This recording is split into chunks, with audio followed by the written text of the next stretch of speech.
Penguin Random House Audio presents The Last Act by Brad Parks.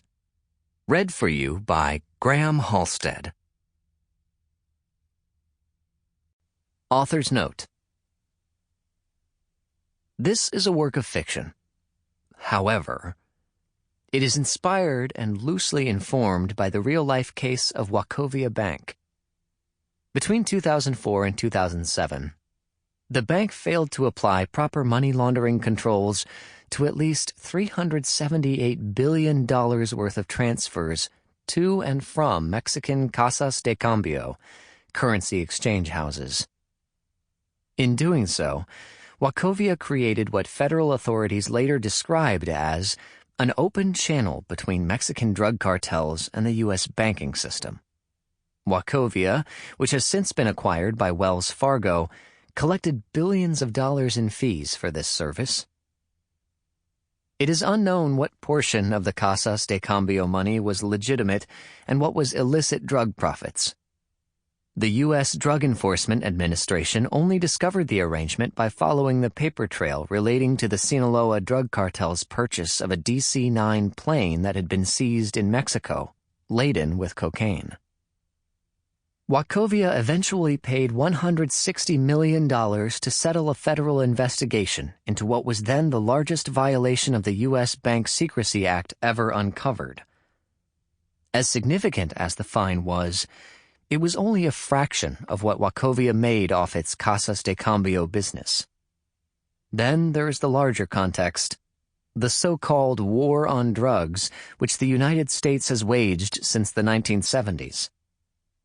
Largely because of this war, a country founded on principles of freedom and democracy now incarcerates its citizens at a higher rate than Russia and China combined.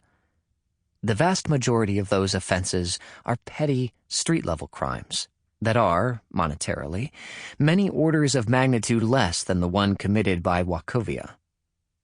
And yet no Wachovia executive faced criminal charges nor served a single day in prison. That's why this is a work of fiction. Because who could believe something so preposterous? Act 1. Gotta Find My Corner of the Sky. Pippin, from Pippin. Chapter 1.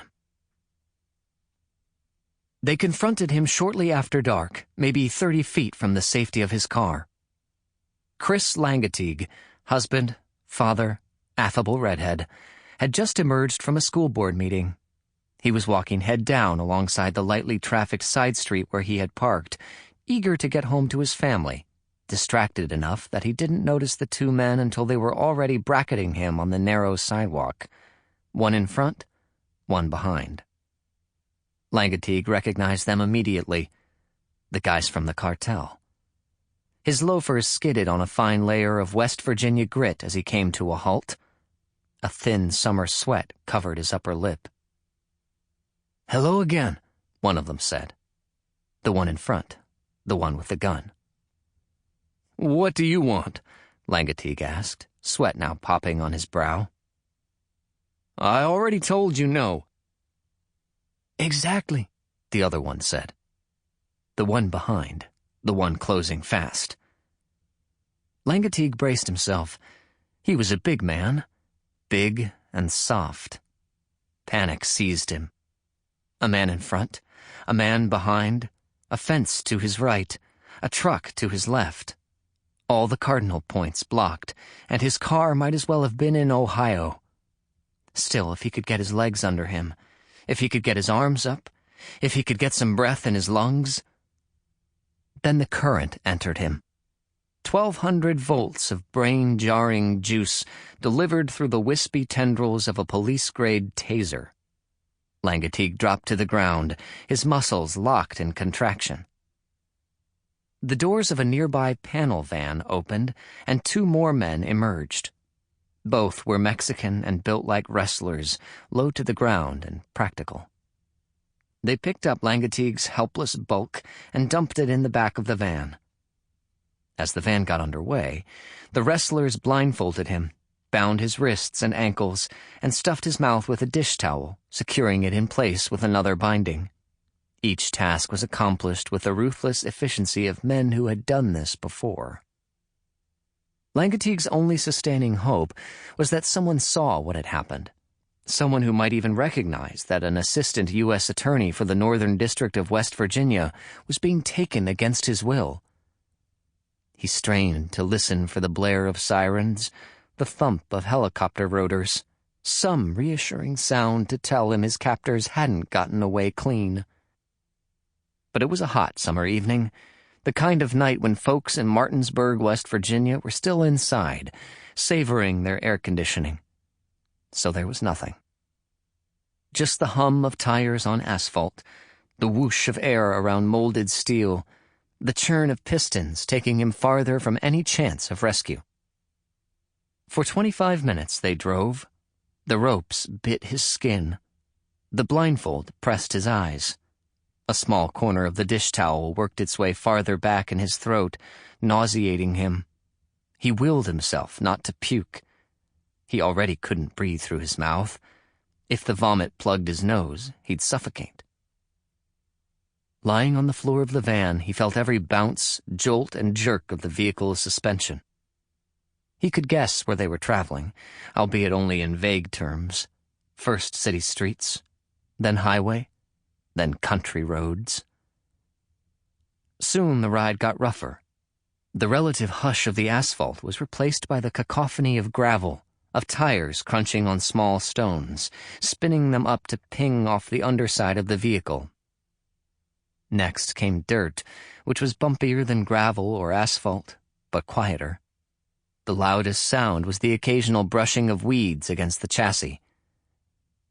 Finally, they stopped.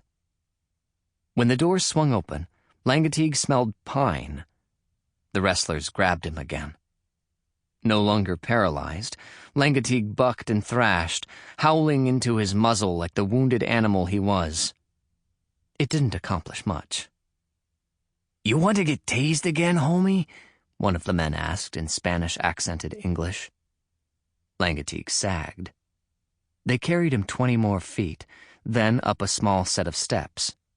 He was inside now. The pine scent vanished. Mildew and black mold replaced it.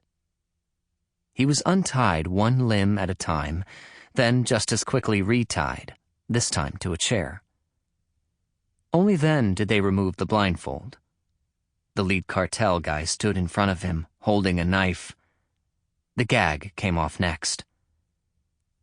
"Wait, wait," Langatigue said the moment his mouth was free. "I've changed my mind. I'll do whatever you want. I'll do—" "Sorry," the man said. "Too late." Chapter 2. I went to the theater that day telling myself this was it. The last rush from hearing the seats fill up before the show. The last time striding out into the lights and losing myself in a character. The last opportunity to romance an audience. I had been doing this at venues both grand and grim since I was 7 years old. It had been a good run. No, a great one. Probably better than 99.9% of people who had ever entertained the conceit that they could entertain. Certainly better than an undersized, plain-looking, lower-middle-class kid from Hackensack, New Jersey had a right to hope for. But it is the one immortal truth of both life and theater that all runs come to an end. Usually before the actor wants them to.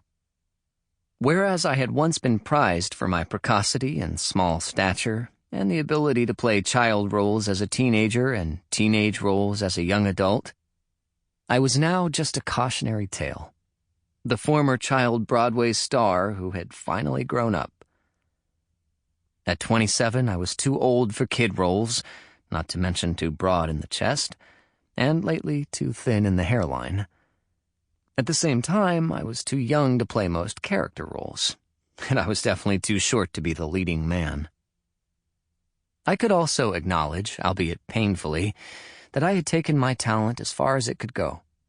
Being the pipsqueak who sang his heart out was nice, But it wasn't the same as possessing the kind of once-in-a-generation gift Mandy... Sample complete. Ready to continue?